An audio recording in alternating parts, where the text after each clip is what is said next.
বমডিলা থেকে ভালুকপং যেতে রাস্তার ঠিক বাঁদিকেই পড়বে অর্কিড গার্ডেন। এটি মূলত অর্কিড রিসার্চ সেন্টার।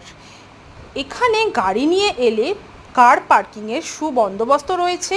তাছাড়া এই গার্ডেনের এন্ট্রি ফিস হলো পার হেড 10 টাকা করে।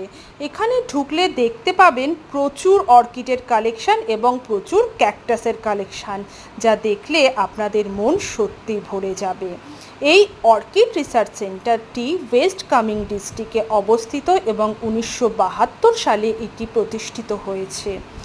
এখানে অর্কিডের সমাহার সত্যি মন কেড়ে নেওয়ার মতো। নানান ধরনের অর্কিড দেখা যায় যেগুলো আমরা কখনোই দেখতে পাই না। এরম ধরনের ভিডিও আরও দেখতে হলে আমাদের চ্যানেল লিভ টু ট্রাভেলকে অবশ্যই সাবস্ক্রাইব করে রাখবেন এবং নতুন বন্ধুরা বেল আইকনটি প্রেস করে রাখবেন আরও